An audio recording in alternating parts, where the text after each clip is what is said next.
Okay. Welcome back to the Sober Curious series, my second season of Sober Curiosity over winter or winter where I am. And I'm so mega excited to be talking to a superstar in my eyes today, and that is Clare Pooley. Now, Claire graduated from Newnham College, Cambridge, and spent 20 years in the fast paced world of advertising before becoming a full time mum. Recognizing that her wine o'clock habit had spiraled out of control, Claire began writing the blog Mummy Was a Secret Drinker, which has now received nearly 3 million hits. In 2017, Claire published her memoir, The Sober Diaries, to critical acclaim, sharing her candid journey of sobriety and self discovery. Her debut novel, The Authenticity Project, inspired by her own experience of revealing the imperfect truth behind a seemingly perfect life, became a New York Times bestseller, won the RNA Debut Novel Award, was a Radio 2 book club pick, and has been published in 32 languages. Claire's second novel, The People on Platform 5, was published in spring 2022, and her third novel, How to Age Disgracefully, was released in June 2024. In addition to her books, Claire has shared her inspiring story through a TED Talk, Making Sober Less Shameful, and a feature on Radio 4's Forethought, and numerous other podcast interviews. Claire lives in Fulham, London, with her husband, 3 children, and 2 lively border terriers. Welcome, Claire.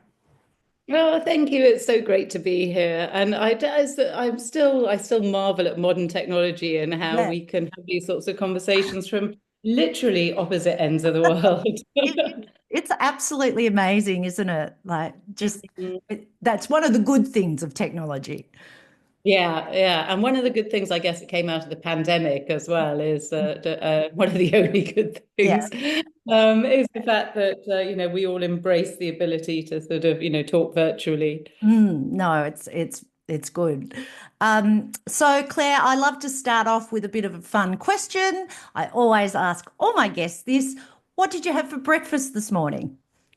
I have the same thing for breakfast every day. I'm such a creature of habit. I have, and this makes me sound very British, I have porridge, Yum.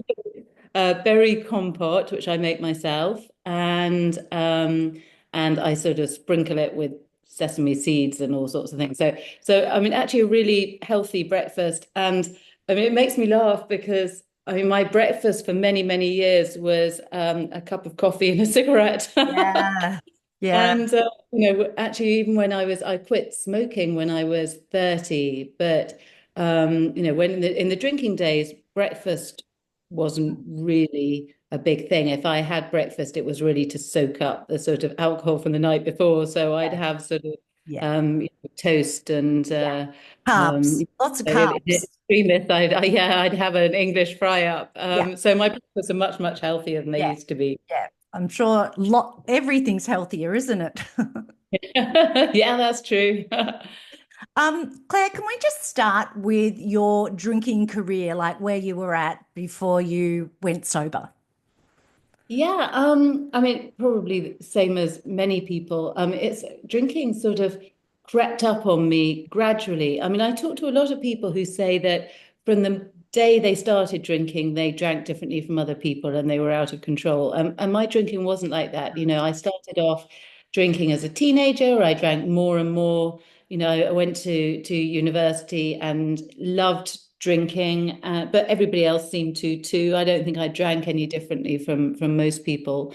And then, I left university in the days of Bridget Jones and Absolutely Fabulous and oh, Same. excuse me, and Sex and the City and all Yes. that sort of stuff. And so, I thought that that's my husband trying to get hold of me. You Sorry, want to take it? I should have put that on silent. Um, yeah, so I grew up in the days of sort of, Mm. of Sex Mm. and the City, etc. And I thought that it was perfectly normal. In fact, that it was like our feminist duty to drink as much as the guys did. And And so, I would get home from work and I would quite happily sort of drink, half a bottle of wine by myself and then go out and party sort of late into the night. So, it gradually got more and more. And it got to the stage where I had three children and I would get to the end of the day, and it was like me time, wine o'clock. Yes. It Yes. was time that sort of made me feel more adult, and I would crack open a bottle of wine. And by this stage, I was in my mid 40s, and I could easily drink that whole bottle of wine by myself Mm. without feeling very drunk at all. So it wasn't as if I was sort of out of control or I was Yeah. doing really embarrassing things, or I was just able to drink huge amounts of alcohol pretty much every day Mm. without people even really noticing. Yeah. Which is why I called my blog Mummy Was a Secret Drinker, because it wasn't like people were sort of staging interventions. Mm. But as you know, if you drink that much alcohol, it starts really affecting every part of your life. Mm. So although I didn't feel like it was impacting my life hugely, gradually it became clear that all the problems I had Yeah. were related to drinking. The fact that I couldn't sleep, the fact that I was anxious all the time, the fact that I was stressed, the fact that I felt like I was a terrible mother and that I was shouty with my kids and I was really overweight. And, all of these things, came back to how much I was drinking. I can, I just keep nodding my head because I was exactly the same. And you think that well, you're a high functioning heavy drinker, really. But Yeah. yeah, you, you think that you've got it all together, but it's not just about the physical hangover, is it? It's that mental one. And I think that gets worse as you get older and you Mm. continue to drink so much. Well, you start losing your self-respect, Yeah. gradually, and particularly at 3 o'clock in the morning, so Yes. notably quite happily because I was pretty much anesthetized by that stage. Yeah. But I'd wake up about 3 o'clock in the morning and I wouldn't be able to get back to sleep, and I'd be tossing and turning and hating myself and berating myself for lack of willpower and just sort of, and yeah, and it was miserable. And the other thing is that by that stage alcohol just took up so much headspace, and it Yeah. made me do really weird things. Like, for instance, I found that I would vary all the shops I did my shopping in so that the cashiers wouldn't judge me for the amount of alcohol I was buying. Hmm. And I would constantly have this little voice in my head saying, "Are you going to drink tonight? Have you got any alcohol in? Have you got enough alcohol in? Mm. Maybe you should have the night off, or maybe I can have the night off tomorrow instead of Yeah. today." And I mean, it just went on and Oh. on in a really boring way. Mm. Mm. And yeah, and I just got fed up with constantly thinking about drinking.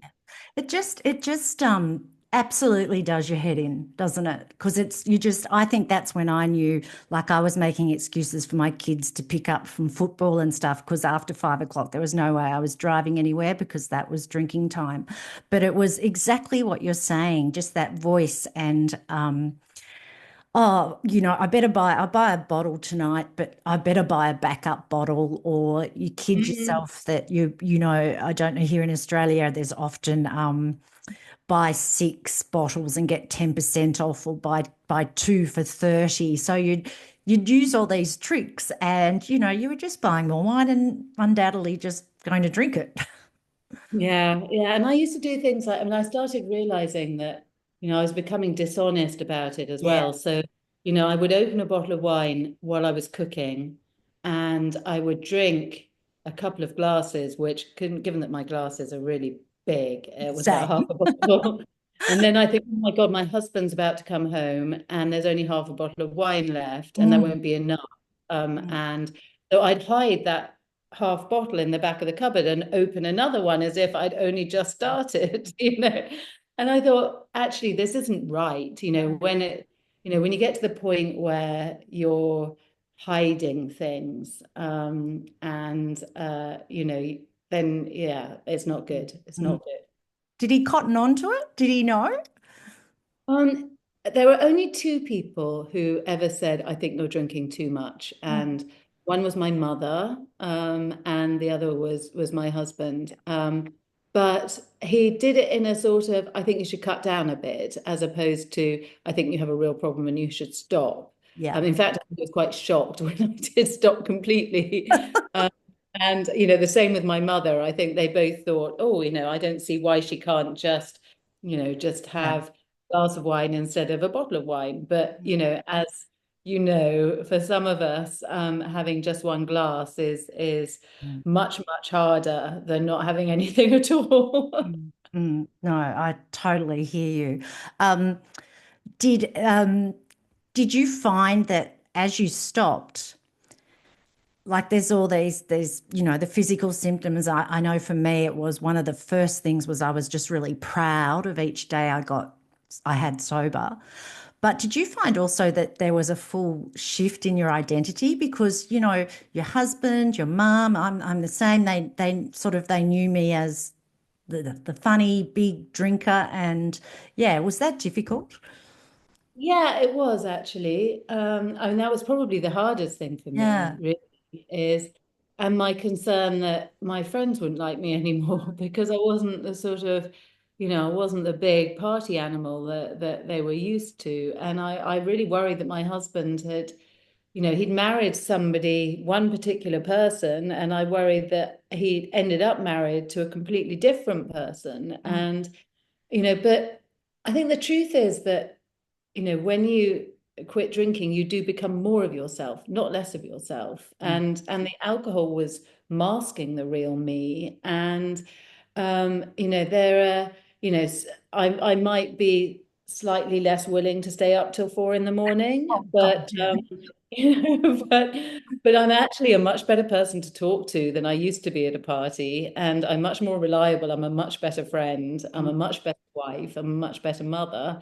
Mm. Um, and I think my husband he says that there are a few occasions where he thinks, oh, it would be really nice if we could both get blasted this evening, like the old days. But that is such a small thing in comparison to the 99% of the rest of our lives, which is so much better than it was. Mm. So, so a sort of a happy sacrifice, really. Mm. And Mm. you know what? I try not to feel bad about it because I have this, the way I think about it, I don't know if this will help other people, but it sort of helped me, is I sort of figured that everyone when they're born is given this like lifetime allowance of alcohol that they're able to drink. And some people, like my husband, spread it out, very cautiously and moderately over their entire lifetimes. And that's the way they do it. And other people, like you and me, drink our entire lifetime's allowance in the first sort of, 10 years of Yeah. our, or 20 years of our drinking career. And then we have to stop because we've run out. Yeah. And then when I think about it that way, I don't think, oh, I've missed out. I just think, oh, I chose to do it all Mm. at once, in a big way. And that's just the way I am. And I don't regret it in many ways, Yeah. because it's great fun at the beginning. And, I just got to the point where I couldn't do it Mm. anymore. But, so yeah, when I think about it like that, I Yeah. just think, well, that was a decision I made. Yeah. Yeah. And I talk to my kids about it that way. I say, look, if you want to be able to carry on drinking for the rest of your lives, then you have to be really, really careful about the way you do it. Mm. Mm. Otherwise, you Mm. won't. No, I love that. I often say to the ladies that I coach, you can sort of when people you have that sort of peer pressure, you can say to them, "Oh, look, I've had my fair share already." That sort of make it a bit of a gag out of it, like you've Yeah, said. that's exactly what I say. Yeah, I say, I've been there, done that, can't yeah, do it yeah, anymore. yeah, yeah. I don't preach. I don't sort No, of, same. so yeah. Do you think though, I mean, I often hear this, and I'm pretty sure you'll agree. Do you think there's that personality where I'm a real team extreme, all or nothing sort of girl, which now in my older years I am aware of and I try very hard to manage. Do you think that's a bit of a common trait for drinking? Absolutely. absolutely, I do. I think there are two types of people in the world. There are moderators, like my husband, and there are all or nothing people who are just natural dopamine addicts. Yeah. And if you are in that latter camp, the likelihood is that you will find yourself becoming addicted to something. Mm, And it is a slight problem for us former drinkers, because often when you stop drinking, you're searching for something else to give yeah. you that dopamine hit, which is why a lot of people end up in trouble with sugar, and I used to, during the pandemic, I mainlined cake. That was my coping mechanism. And you have to be careful about things like gambling or, Yeah. but you can become addicted to healthy things too, like exercise, for instance. Mm, But it's worth knowing that that's the way your brain works. It yeah. just looks for those highs and lows of, that roller coaster of Mm, experience. And it's worth trying to find other ways of replicating that. mm, So yeah, I totally believe that. And, you can see it in, like, I have three kids, and they, when they were little, when it came to Halloween, two of the three, they'd all go out trick-or-treating and they'd come back with this big bucket of chocolates. yeah. And two of the three of them would eat just one or two, and they'd each day, and they would spread out those Oh chocolates over. God, that's No, not me. they have a little bucket under their bed, and every now and again they think, oh, I might have one of those trick or treat things. And eventually they often end up having to throw away the last ones because they never got around to eating them and they were a bit manky. Whereas my third child would eat the whole lot in one night and then throw up everywhere. Because once he started, he couldn't stop. And that's a difference between a moderator and an all or nothing person.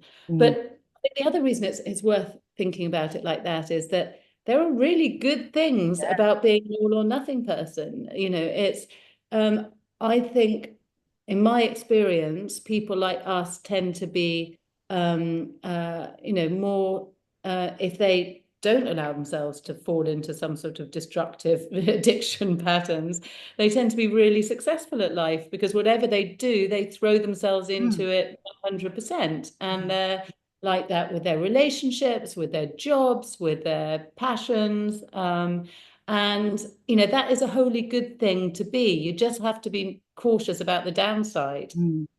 totally agree. It's filling that void that drinking was giving you with something healthier, isn't it? Yeah, yeah. And you and I were talking about this earlier, but I find often that when you're looking for something to fill that hole that alcohol leaves, because think about all the time and the energy and the headspace that was taken up with alcohol. When that goes, there's a gap. And often I think the people end up filling that gap with whatever it was that they were passionate about when they were a child. And for me, that was sort of reading and writing, which is now what I do. It's my whole new career and I love it. And I'm so grateful that quitting alcohol allowed me to discover that. And I hear this all the time. People write to me and they say, I used to ride horses when I was little and I hadn't done it again until I quit drinking. And now I run my own stables and I teach riding to the disabled. And I mean, all sorts of, and somebody might say, I used to paint, but I stopped painting, and when I quit drinking, I started painting again. And now it's my whole life. And, this is sort of, or yoga or Mm, running, or I mean, there's people do all sorts of different things, but often it's something that they did before they started drinking too much, and they rediscover that when they stop again. no, yeah, as I said, we was talking about it, and I loved my writing and having my diaries and my Enid Blyton books and all of that, and that just sort of went haywire. Well, after my teen years, so you replaced drinking with writing. Mm. Yeah, and for several reasons. I mean, personally, because as I said, it was an old passion of mine, but it Yes. was also therapy. Yeah. And I started writing a blog because I was, back then, things were quite different back then. So I quit drinking in 2015, Mm, and people were much less open about addiction mm, issues back then. It was really seen as really shameful, which is why I did that TED talk on making sober less shameful. Mm. And it was really embarrassing to admit that you had an issue with alcohol and that you had to quit. And so, I didn't tell anyone. I didn't go to AA. I didn't tell my husband. I didn't tell my friends. I didn't, I didn't tell anyone in my real life, but I sort of had to get it all off my chest. I had to Mm. process it somehow. So I thought, well, when I was a teenager, I used to process all this difficult stuff by writing a diary. So maybe I should go back to writing a diary. But, that seemed very 20th century. And, the new thing, the big thing at the time was writing blogs. So I thought, okay, well, I'll write a blog, but I'll keep it completely anonymous and I won't publicize it. And nobody will know it was me. So that's what I started doing. And it was a really good form of therapy. And whether or not you see yourself as a writer or have ever written anything, I highly recommend just, if you're in the early days of quitting, just Mm. writing down how you're feeling because, it does help you process it, but it also allows you a record. So, because our memories are really funny things, you get to 6 months down the line and you think, oh, I feel fine now. And, Mm. maybe I overreacted about the whole thing and I wasn't really that bad. I wasn't, nobody staged an intervention. No, I didn't end up in hospital. I mean, nothing really wrong with me. I could maybe have a glass or two and everything would be fine. And then you go back and you read the first few Yeah. pages, your journal or whatever, your blog or your Substack or whatever it is, Mm. and you think, oh God, I don't want to go back there No, again. no, totally. And it's one of the tools we used, and you've probably heard of it, is play the tape forward. So when you're Yeah. wanting that drink or what have you, just, in 12 hours time, remember or remind yourself, how do you really want to be? And I found that particularly in early sobriety, very, very helpful. And I find that my ladies do too. Yeah, I totally agree. And I even now I do that from time to time, every now and again, very rarely, but every now and again, like at Christmas when everyone's having a glass of champagne, I'll think, oh, maybe I could just have one glass of Mm. champagne, join in. And I have to think, okay, I know how you have one glass of champagne now, and then next week you'll have two glasses, and in a 6 months' time you'll be drinking a whole bottle, and so on and so forth. Yeah. And we've done the hard yards, so it's like I don't want to give all that up.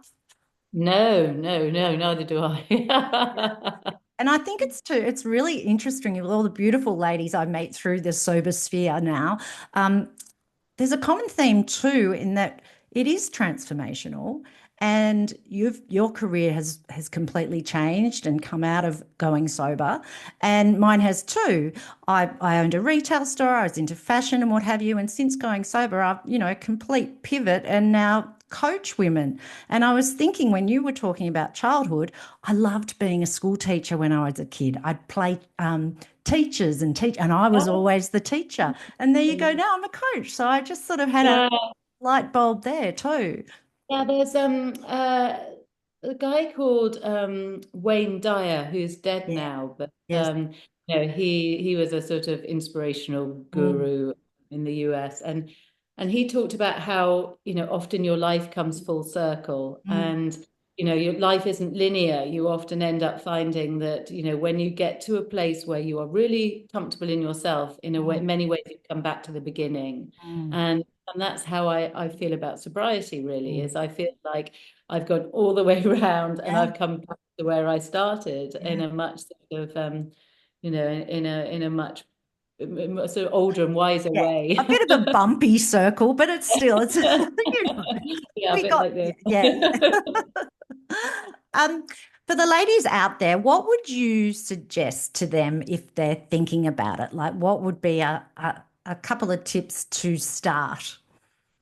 Uh, you know, I think that it's because alcohol becomes such a habit and such a routine.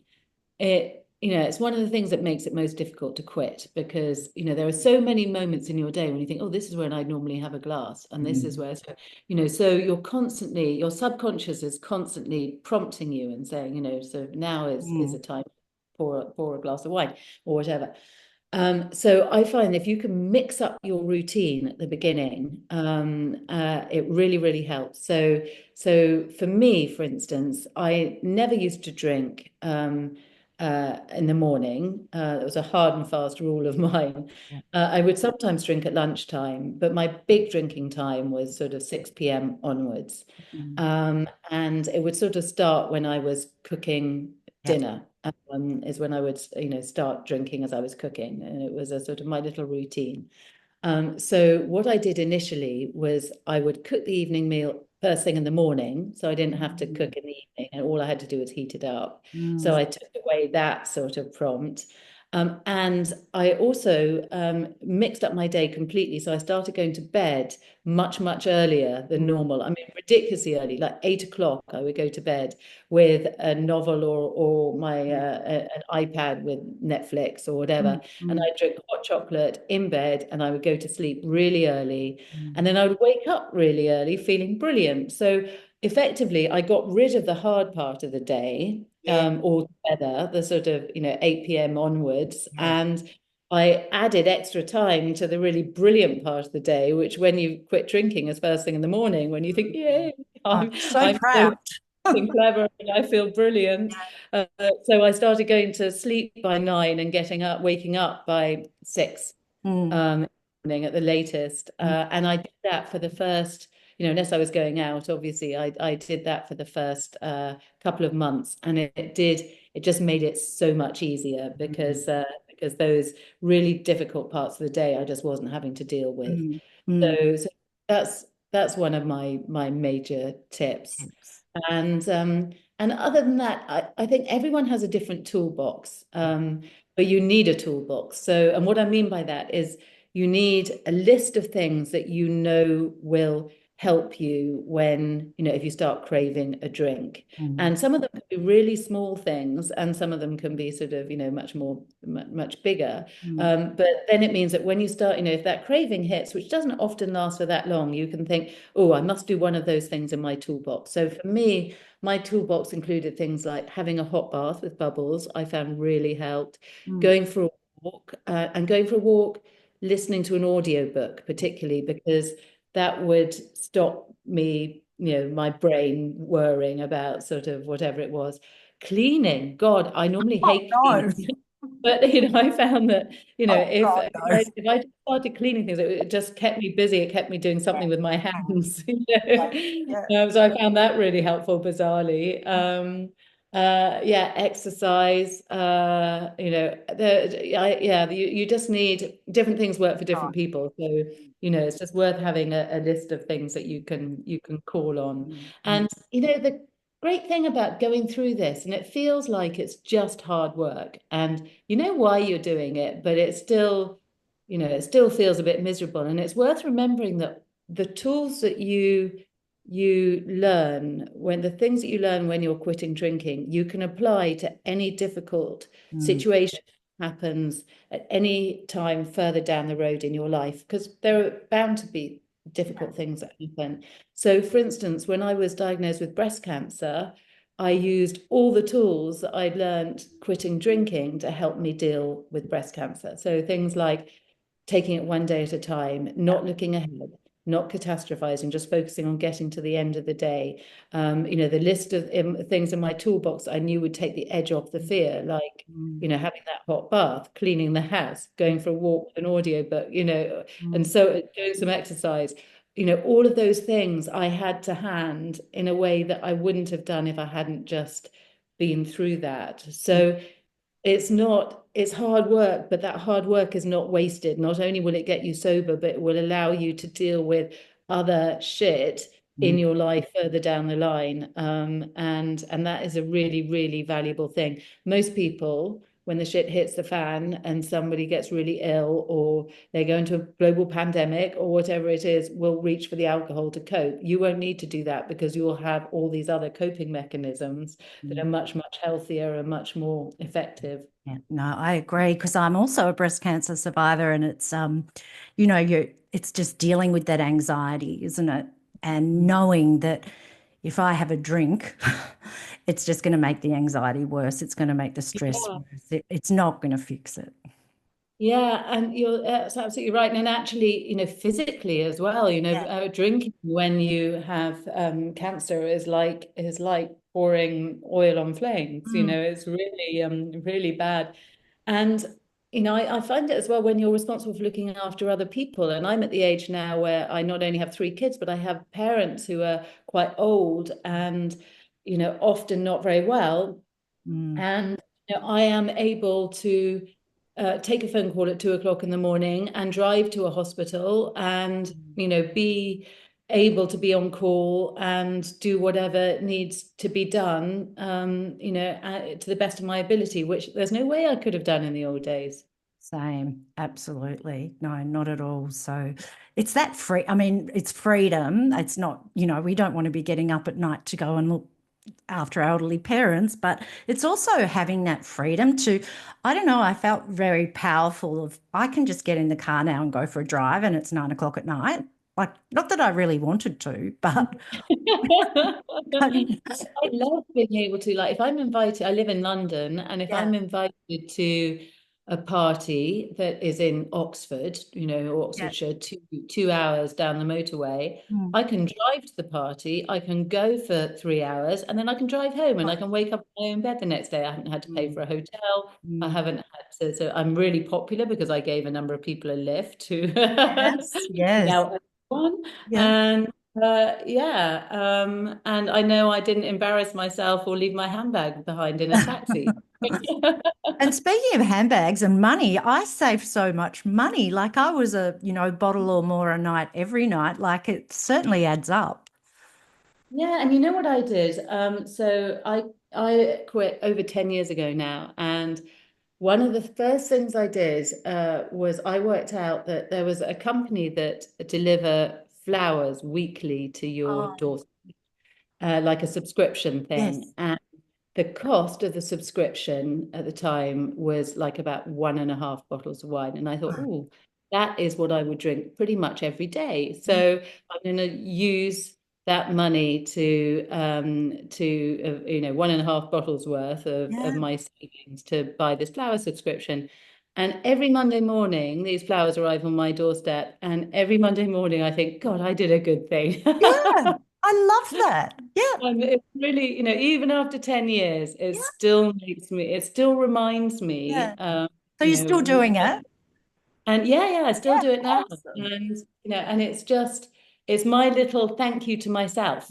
So yeah, I would highly recommend using some of the money that you save to do something that is just for you, that makes you feel, that just reminds you that you've done a really good Mm, thing. mm. Well, that's I called it my sober savings account. And so each week I would do it might be something, lash out and stay in the city one night, or it might be something simple as get the nails done or have a massage. But and that was wonderful and so much better than wine. Yeah, absolutely. Yeah, I mean, I do, and I do the same. If I'm, uh, if I'm really celebrating something, in the old days, I would get drunk, and Champagne. now I will book a pedicure. Yeah, And it's important to still do something. mm, You can't get rid of those celebratory moments. You mm, can't get rid of the idea of treating yourself with mm, something. It's just you just need to find things that mm. you can treat yourself with and celebrate with that are healthy. No, totally, totally agree. Claire, it's been lovely to talk with you. I love all your books, by the way. Oh, I've read your three novels, and you told me off air that you are in the middle of writing another one, which I look Yeah. very, very, very forward to hearing about soon. All being well, it will be out in spring next year, June, beginning of June next year So is the current plans. June Fingers crossed. 2026. Yeah, Yeah, so yeah. our winter. Beautiful, beautiful. I look forward to hearing about it. And I always love to finish off with a fun question because we need more fun in our life, don't we? We And do. that is what three Definitely. Go on. what three people, dead or alive, would you like to invite to dinner and why? Oh gosh, that's a good one. Um, uh, so I think I'd like to invite Winston Churchill, Oh, because I just always thought he'd be great company. He's yeah, very, very funny yes. and drinks way, used to drink way too much, by the way. He's another all or nothing person. Yep. Uh, but I think he would be a fascinating dinner guest. And then I would have to invite Emmeline Pankhurst, Mm. who is one of the big suffragettes, to say thank you for everything that you did for us. You are amazing, and I appreciate you every day. And then third one, let's think of somebody alive. Oh, I'll go with Brad Pitt just because he's Oh, gorgeous. yes. Also, so or Bradley Cooper, the two Brads, The both two so brands. Yes. yeah, Bradley, get it round the right way. Bradley Cooper helped Brad Pitt get sober, or vice versa. I think it was Cooper helped Pitt. Yeah. Um, whenever I think about if you've read my novel, The Authenticity Yes. Project, Yes. the character Hazard, I always imagine looking like Bradley Cooper. Mm. So I'd have one of the Brads. Maybe if I'm allowed both, Yeah. I'd like No, them both. you are. You are. Yeah. As long as I can come too. Yeah, yeah, of course you can. Thank you again for your precious time and agreeing to be on the podcast. It truly means the world to me. You have helped me so much, and I always recommend your book to everyone I know because it's just one of the best books in the world as far as I'm concerned. Oh, that's so kind of you. And thank you for inviting me. And huge congratulations to you too, both on quitting drinking and getting through breast cancer. Yes, we're They survived. survivors. Yeah, yeah. How It's many been great years? How for many you. years are you now? It'll be 10 I was diagnosed 10 years ago in October. Okay, How about you? I was 10 last year, so I've just gone 11. Ah, brilliant. Mm, mm. Do you ever think about it now? No, no. I think as you get, I don't know about you, but I find each year it just got a little bit easier. But Mhm. like when you have to go and have your tests again, your yearly tests, and then the waiting to see the doctor, Yeah, that's a bit icky. But yeah. I actually don't have to anymore, and I'm off my medication. But I still keep things in check. But I think it does get a little bit easier. What do you think? Yeah, I think so. I mean, whenever I read stories about people who have breast cancer and it comes back after 20 years and Mm, kills them, mm. I think I go through that, oh shit, Yeah, but it does, it does make me want to make the most of it yeah. every single day, because it teaches you that you never know what's around the next corner. Mm, And, mm. if there's, uh, if you've thought about doing something big with your life, like quitting drinking or changing career or, moving house, whatever it is, traveling, do it now. Don't Yes, just think one day I will do X, Y, and Z. Just do it because you just don't know what life is going to throw at you. And yeah, I think that is the advantage of having had cancer is that it yeah, teaches you that. And I think very, that is a good thing to bear in mind for the rest of your life. very true. And so for everyone listening, make sure you book your regular mammogram. It's Mhm. isn't it? Yeah, and remember that, the link between breast cancer and alcohol is really, really, really proven and, Mm, really acute. mm. There it is, and if you're looking for another good reason to quit, that is another good reason to quit. Yeah, Yeah, yeah. do yourself a favor. Thank you, Claire. It's been absolutely wonderful. Oh, thank you so much. It's been great chatting to you, and yeah, I'll see you soon. Will.